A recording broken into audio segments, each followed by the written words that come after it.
Bien, y ahora continuamos. La Iglesia, bueno, una ley de congregaciones religiosas, ¿vale? Que se va a aplicar la secularización de la vida social, con el divorcio, el matrimonio civil, la disolución de los jesuitas, la prohibición de la enseñanza al resto de órdenes religiosas. ¿Esto que va a generar? Pues un rechazo total de la Iglesia Católica, sobre todo de la jerarquía católica, ¿vale? Con unos continuos enfrentamientos con el líder de la conferencia episcopal en estos momentos, de la jerarquía católica española, que era bueno, hoy también lo es, ¿no? Es el arzobispo primado de Toledo. El que es arzobispo de Toledo es como la máxima institución en España. Bueno, pues hoy en día es el presidente de la conferencia episcopal. En esta época el cardenal arzobispo primado de Toledo. Y bueno, pues era el cardenal Segura. El cardenal Segura tuvo unos enfrentamientos con la Segunda República que hasta el punto que negocia la Segunda República con el Vaticano para que dimita el cardenal Segura como arzobispo de Toledo. Y bueno, estas reformas laborales, pues imaginaros ciertas condiciones como ley de contratos de trabajo, que haya contratos de seguros sociales, reducción de jornada agrícola, y por supuesto el amplio esfuerzo que se va a hacer en cuanto a nuevas escuelas, casi 10.000 escuelas, 7.000 maestros nuevos. Este es el cardenal Segura, aquí en la derecha lo podéis ver, ¿vale? Claro, ¿qué es lo que ocurre? Que eso es como todo. Tú dices, bueno, estas son escenas la escena que estáis viendo ahí abajo es porque los extremistas de izquierda van a protagonizar en el año 31 quemas de iglesias y de conventos. Y la República va a ser torpe y lenta y no va a parar con energía, ni con fuerza, ni con vehemencia estos actos vandálicos. ¿Qué ocurre? Que si tú le coges, y pierde la Iglesia Católica los privilegios de haber tenido el sufragio de sus gastos, el control de la enseñanza, le expropias algunas propiedades y encima, fue muy tibia la energía con la que actuó la República con esta cuestión.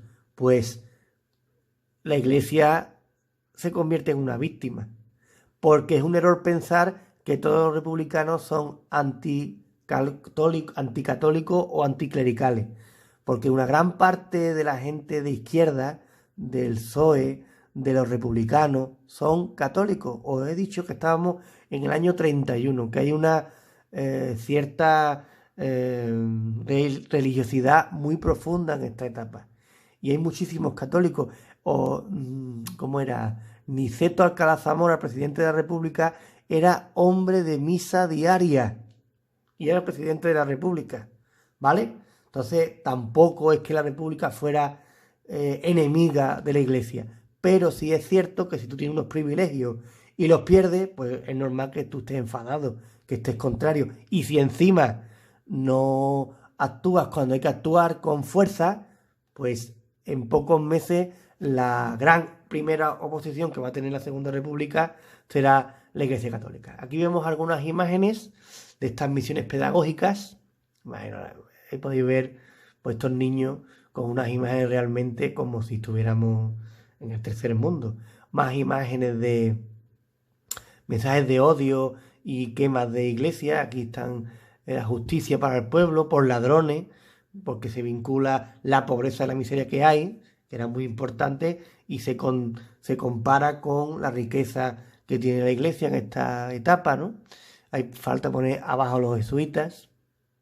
Aquí más imágenes de estas misiones pedagógicas con la hija de Indalecio Prieto, Conchita.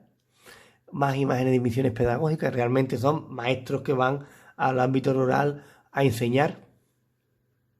Y otro debate importante también será el debate sobre el derecho a la mujer, ¿no?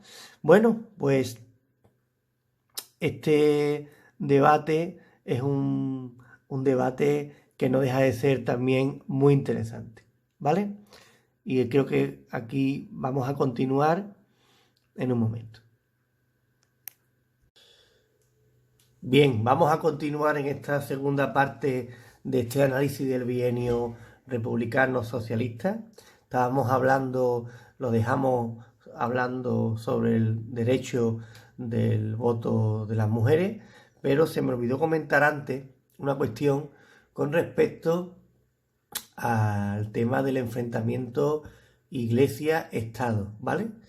Vamos a ver, lo que tenemos que tener en cuenta, no, aquí la idea no es poner como enemigo ni culpabilizar a nadie, es que tenemos que entender en qué contexto nos movemos. Y si en el año 81, vuelvo a repetir, 1981, fue un escándalo que se legalizara el divorcio.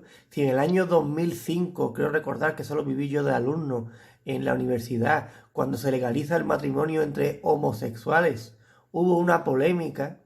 En los años 30, con el nivel cultural que hay en España, que es un nivel cultural súper atrasado, el intentar plantear una constitución tan moderna que rompiera o que convirtiera a España en un país de una modernidad como puede ser ahora, pues eso fue todo un shock, fue algo, digamos, fue un escándalo. Y entonces también tenemos que tener en cuenta que a lo mejor era un buen objetivo el modernizar España, pero a lo mejor habría que haber tenido en cuenta el nivel cultural, la religiosidad y la circunstancia que había en la España de 1931, donde la religiosidad que había y el atraso que había y las costumbres que había. Si hoy tenemos un problema, por ejemplo, con el machismo, imaginaros 1930, ¿vale? Pues con esto todo. Entonces, si encima tú una inercia o una línea de privilegios la cortas de raíz y encima no, tú no cortas rápidamente enfrentamientos o peleas o quemas de convento, de iglesia, etcétera, pues evidentemente estás generando un enemigo. Que esto tenemos que entenderlo en ese sentido, es decir, en el sentido de que la iglesia se va a, obviamente, a ver como atacada, pero se va a sentir atacada en unas cosas con más razón y en otras cosas a lo mejor, pues desde hoy, desde el punto de vista de la actualidad, pues era lo que había también para, de alguna manera, modernizar España. Pero no caigamos en el error del anacronismo, de pensar con la mentalidad de hoy en 1930, ¿vale? Lo que sí tenemos que tener en cuenta, ya cada uno debe de pensar lo que cree oportuno, es que todos los cambios hay que saber a lo mejor cómo se acomete un cambio y hasta qué profundidad se puede llegar para ese cambio. Pero bueno, lo que a mí me interesa es que entendáis cómo la República va a tener desde el minuto número uno como, digamos, ente contrario a la jerarquía eclesiástica sobre todo. No vayáis a pensar que a la Iglesia Católica, porque una gran cantidad de republicanos son católicos y una gran cantidad de socialistas y de gente de izquierda son católicos. Os pongo un ejemplo nada más. El presidente de la República, Niceto Alcalá Zamora, comentado varias veces que era hombre de misa diaria y por lo tanto era una persona de una profunda creencia católica y sin embargo presidente de la República. Entonces no está tan claro que se actuara ni que hubiera que se levantara nadie para ir en concreto en contra del catolicismo. Ahora, sí es cierto que ese rechazo de la jerarquía, eso es objetivamente, eso va a ocurrir, ¿de acuerdo? Y cuanto menos, pues tenéis que verlo como una polémica y una oposición que se plantea en estos momentos, ¿verdad? Bueno, otra cuestión también interesante es la vinculada al tema del debate sobre el derecho al voto de la mujer.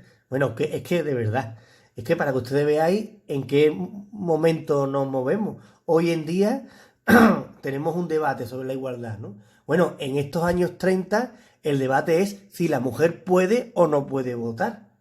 Y aquí vemos a dos personas que en el Congreso de los Diputados van a defender, escuchadlo bien, porque esto hay que escucharlo bien, ¿eh? Clara Campoamor va a defender por qué el voto a favor, porque debe de votar la mujer, y Victoria Kent, por qué no. Es decir, mujeres contrarias al voto de la mujer. ¿Eso cómo puede ser? Pues claro, porque depende. Mirad, hay un fenómeno, que es el fenómeno del síndrome de Estocolmo, que es el amor o la atracción que siente el que es secuestrado por su secuestrador. Igual que, bueno, pues esto es, si tú te llevas toda tu vida escuchando que la mujer es inferior, que la mujer tiene unas tareas, que tiene unas obligaciones, que no tiene por qué estar en la vida pública, pues tú al final te lo crees.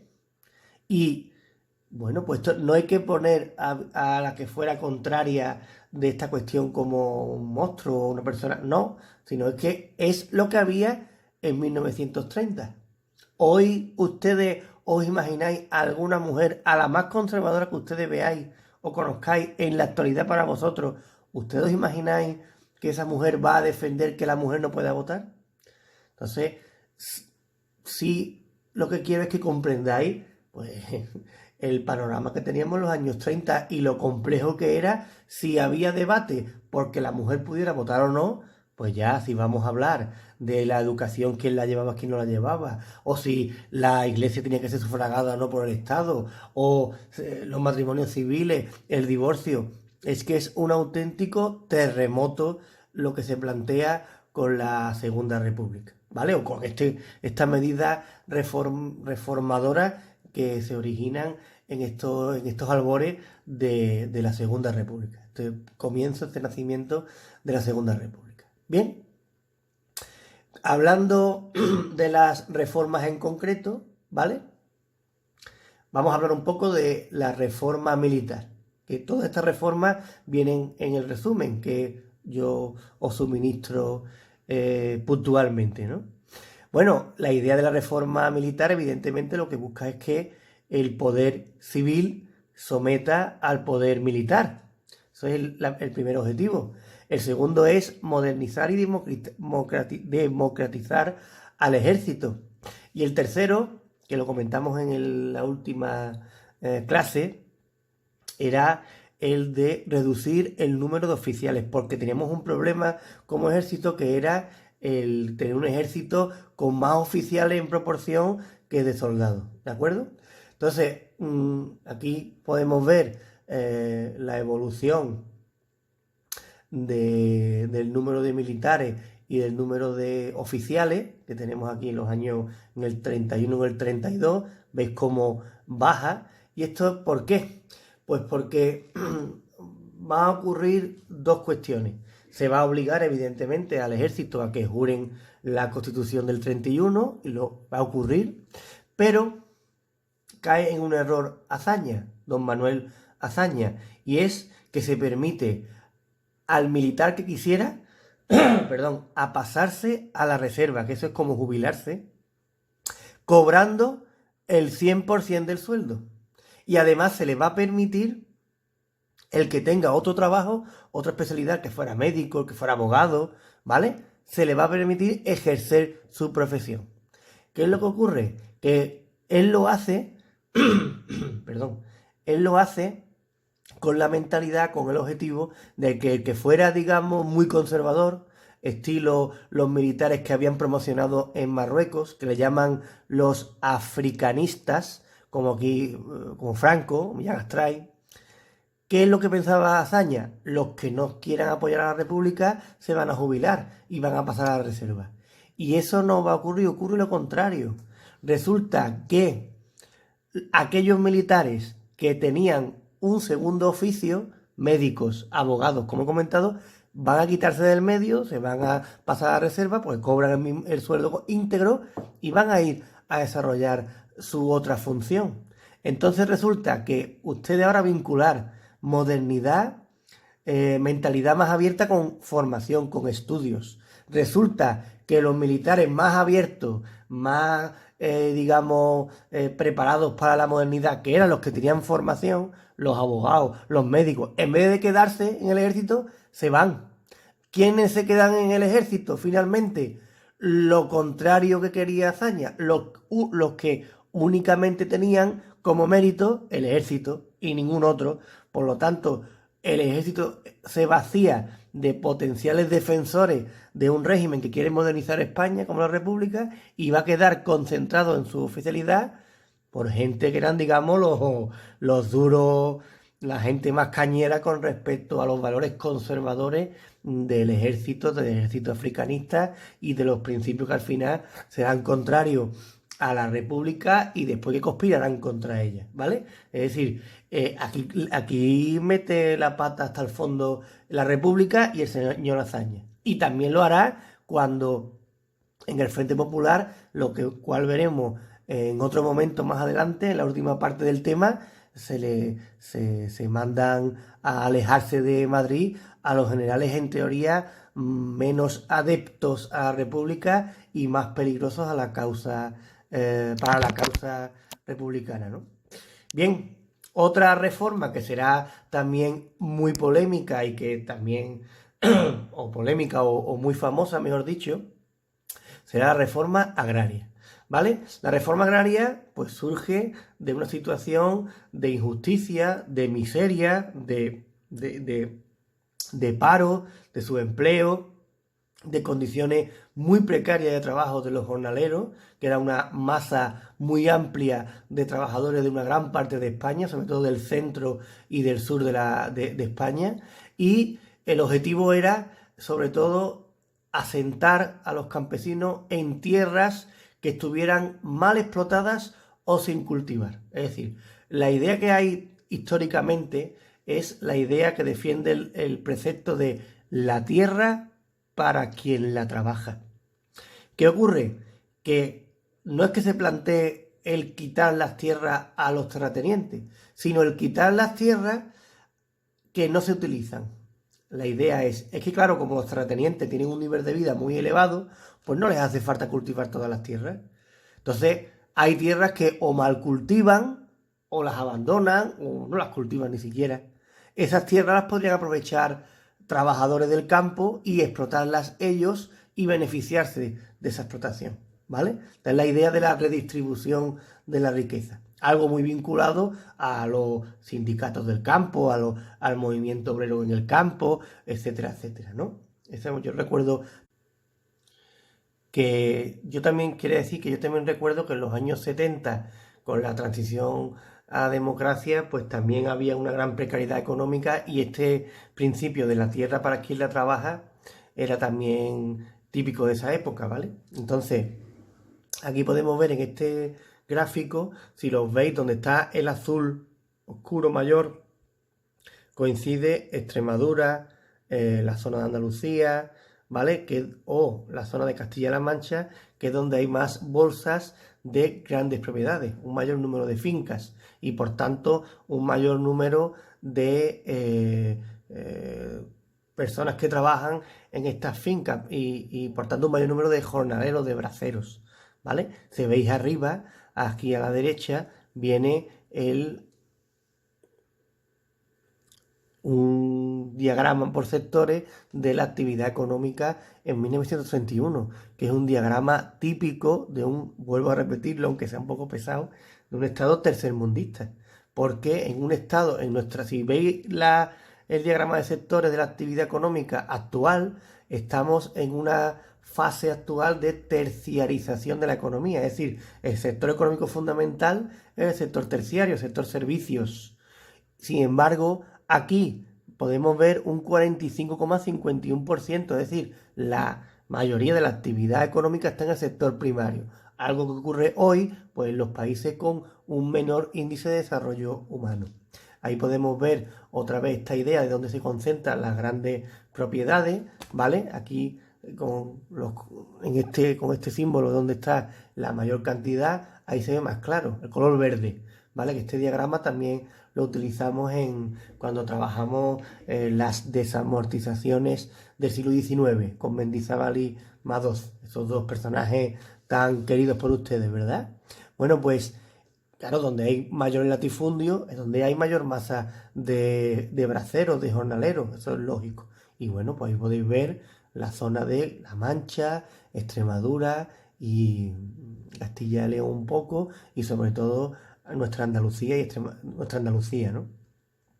Y ahí podemos ver los grandes propietarios, pues el duque de Medinaceli, el duque de Alba, en fin. Y ahora fijaros la foto de la derecha de 1930. Si yo dijera a ustedes, tapo la información y pongo que está una imagen de un país de Sudamérica, de los más pobres, de Bolivia, bueno, pues a lo mejor os lo creéis, ¿vale? ¿Por qué? Porque es la España de los años 30. Bien, ¿cómo se intenta plantear esta reforma agraria? Pues con una ley del año 1932, Ley de Bases de la Reforma Agraria, que afecta a esta zona que os he comentado, la zona donde había más latifundio y donde se declaran que se pueden expropiar las tierras que no están cultivadas y las mal cultivadas. Es decir, se lleva a la ley, a una norma, este planteamiento que os he hecho yo con anterioridad, ¿vale? Es decir, de la tierra mal aprovechada para quien la queremos aprovechar. Entonces lo que se crea es el IRA, que es el Instituto de la Reforma Agraria, para gestionar esta distribución de la tierra. La idea es expropio y reparto, ¿vale? Claro, ¿cuál es el problema? Que, a ver si aquí lo puedo poner, efectivamente, va a tener el rechazo de los dueños, de la patronal, el rechazo de los conservadores, de la derecha, pero es que también va a tener al mismo tiempo el rechazo de las personas que podían haber sido los beneficiarios. ¿Por qué? Por su lentitud. Vuelvo a repetir que fundamentalmente la República es dirigida por abogados. Y por ejemplo, esta reforma que requiere unos estudios, una técnica súper compleja. ¿Por qué? Porque hace falta saber pues qué tierra se puede utilizar, cuál no, cuál está efectivamente mal cultivada, cuál está cultivada. Y para eso, ¿quién entiende de eso? Yo no entiendo de eso. ¿Ustedes entendéis? ¿Creéis ustedes que un abogado o un médico hacen falta peritos agrícolas?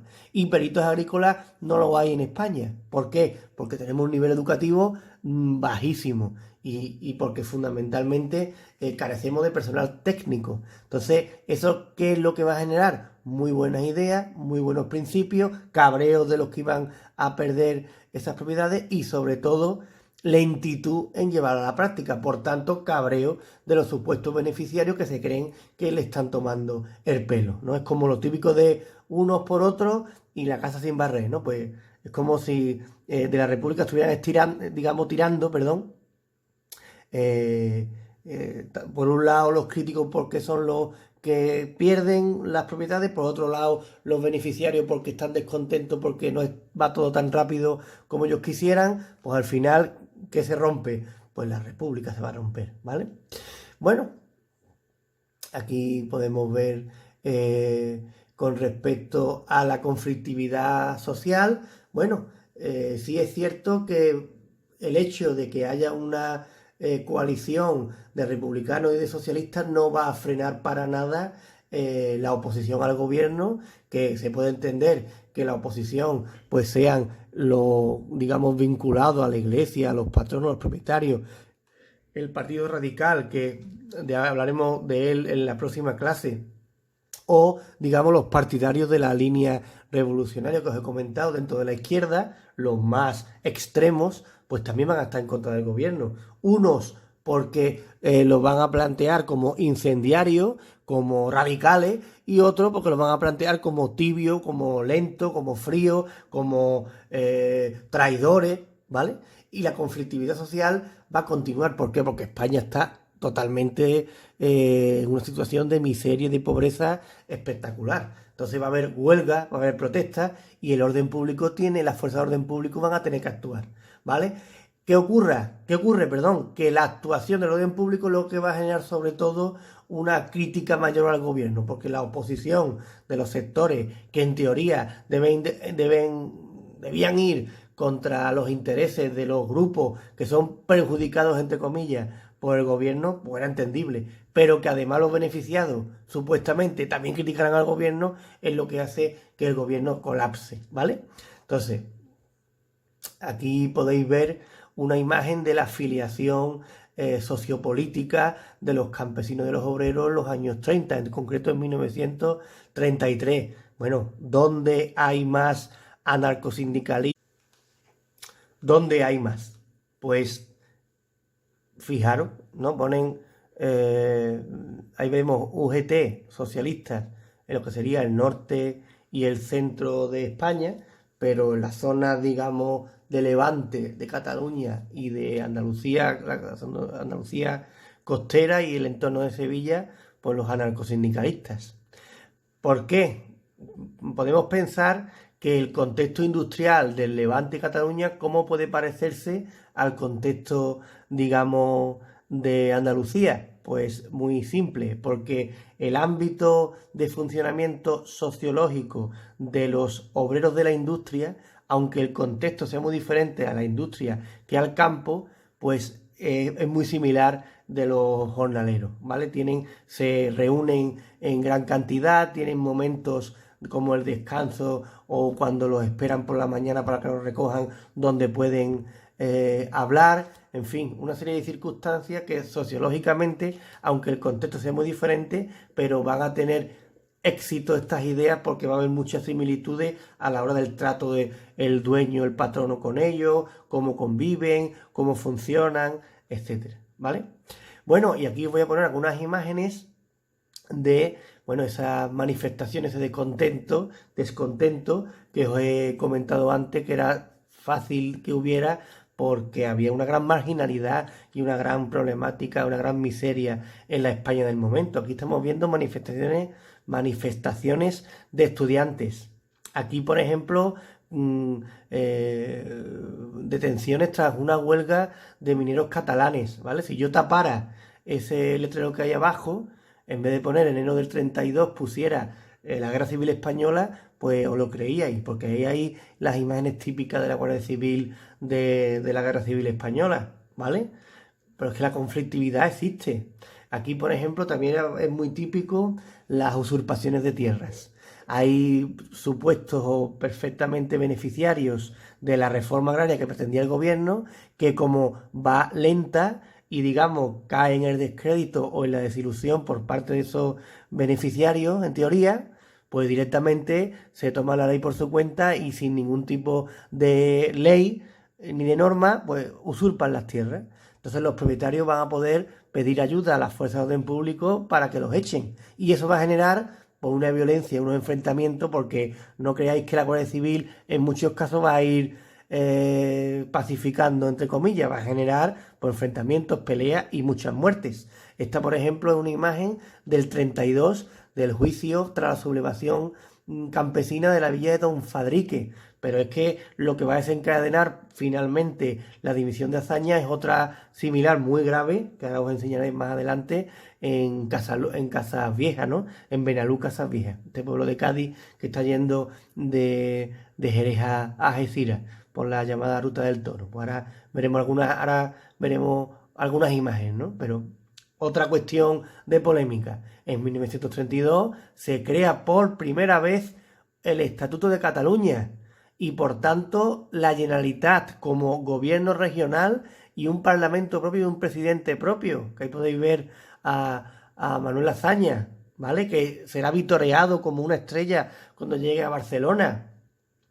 Y bueno, hoy en día estamos habituados al régimen de las autonomías, de las comunidades autónomas. En esta época, pues se llevaba 80 años, 70 años con la monarquía de los Borbones y con el centralismo de la Constitución de 1876, que lo que había eran municipios y Madrid y el ministerio y el gobierno, que se cree un ente administrativo diferente, que vaya más allá de los municipios y más allá del Estado central y que coincida con una región que históricamente ha planteado una autonomía. Esto es una autonomía. Bueno, para nosotros no es algo problemático. En esta época, pues igual que fue un incendio, una auténtica barbaridad, el divorcio o el matrimonio civil, ¿no? Pues imaginaros, para la idea esta de que se rompe España, un estatuto de Cataluña, nada más y nada menos, ¿vale? Y que no pone ni estatuto de Cataluña, sino estatut de Cataluña, en catalán. Entonces, cuidado con ese tema a la hora de entender. Al final lo que tenemos que entender es que España estaba muy atrasada, tenía muchas necesidades de mejoras, pero quien va a cargarse el proyecto de la República son los extremos de ambos lados. Y bueno, dentro de esos extremos vamos a empezar ya a ver a gente que no entiende de democracia, no respeta la democracia, no respeta las normas y que van a hacer pues lo que muchos han hecho en la historia de España, por desgracia, en la contemporaneidad, que es mediante la violencia saltarse la ley. Y vamos a ver cómo Franco en el 36 no, como he dicho varias veces en clase, no hace nada nuevo, no innova. Pero es que no innove hace 50 años. No. Es que vamos a ver que en el 34 hay una problemática, un auténtico golpe de Estado, saltarse la legalidad por parte de la izquierda más extremista. Pero es que antes, varios años en este contexto de este bienio republicano socialista, que por eso lo vemos aquí, pues sectores que van a estar descontentos por el tema de cómo se trata la Iglesia, la expulsión de los jesuitas, la reforma agraria, el proyecto de autonomía de Cataluña, la reforma militar, pues se van a conjurar en torno a don José Sanjurjo, este que fue militar africanista, que es enviado con Miguel Primo de Rivera para sofocar la guerra de Marruecos, que será director de la Guardia Civil cuando Alfonso XIII abandone España. Bueno, pues va a encabezar un golpe de Estado el 10 de agosto de 1932. ¿Y dónde? Pues fíjense ustedes qué honrosa, como digo yo, qué cosa más honrosa de que sea en Sevilla, nada más y nada menos, ¿vale? Y fracasa, va a fracasar, y aunque esta conspiración fracase, eso no va a frenar, o aunque esta conspiración surja, fracasa y eso no va a frenar, mejor dicho, ni la reforma agraria ni el estatuto catalán. Aquí podemos ver algunas imágenes de este agosto del 32 con Sanjurjo y otros militares que van a intentar dar el golpe de Estado en Sevilla, en Madrid, ¿vale? Se le llama la Sanjurjada. Aquí podemos ver otras imágenes de este intento de insurrección. Y aquí os quiero poner pues la imagen de este José Sanjurjo, ¿vale? Bueno, pues otro de los errores de la República. A José Sanjurjo se le condenará con pena de muerte y no se lo cargan. Se conmutará esta pena de muerte por cadena perpetua. Bueno, es que está bien, hay que defender la vida, perfecto. Pero es que ahora resulta que se le conmuta más adelante la pena esta de cadena perpetua por el exilio a Portugal. Y desde Portugal lo que va a hacer es estar de vacaciones y además organizar otro golpe de Estado, que este sí tendrá un diferente resultado porque es el golpe de Estado que atribuimos por error a Francisco Franco, que es el golpe de Estado del 36.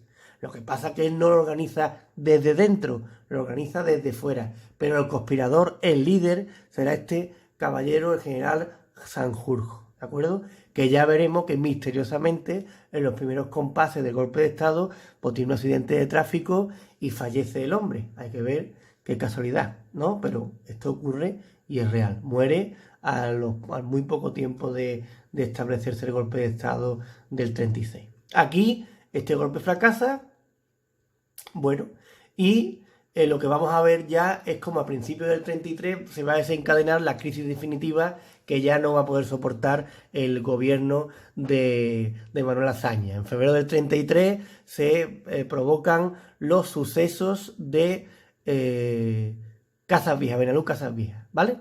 Bueno, y esto va a generar, además de una crisis muy importante que no va a superar finalmente... esto está un poquito loco, ¿no?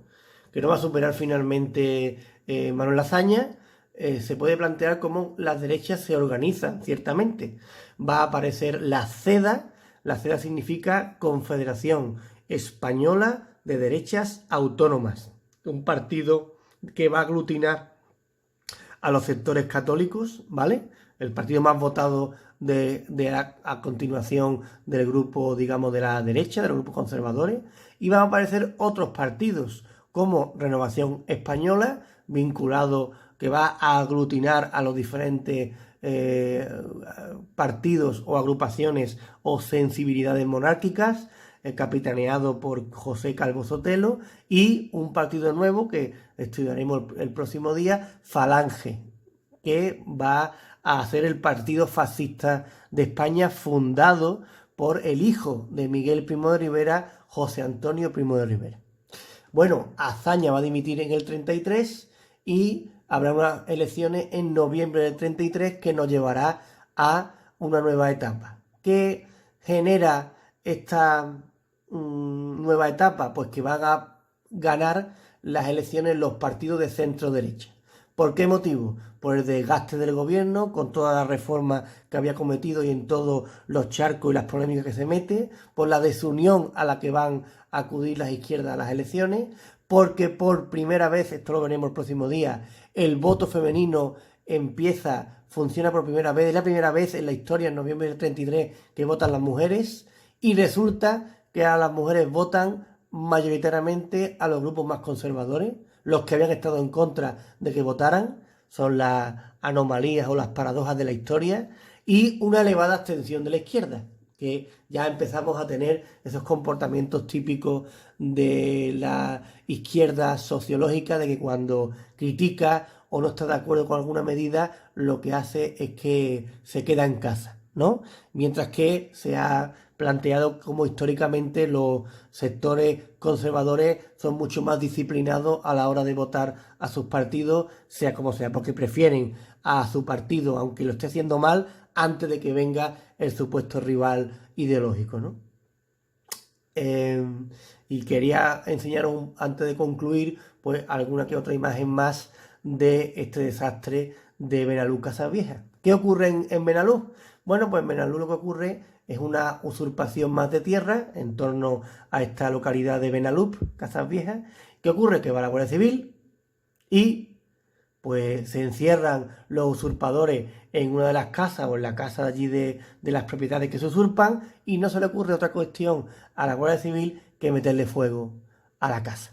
Ahí podéis ver, pues ahí creo que se ve el sumier de la cama, de una cama, ¿vale?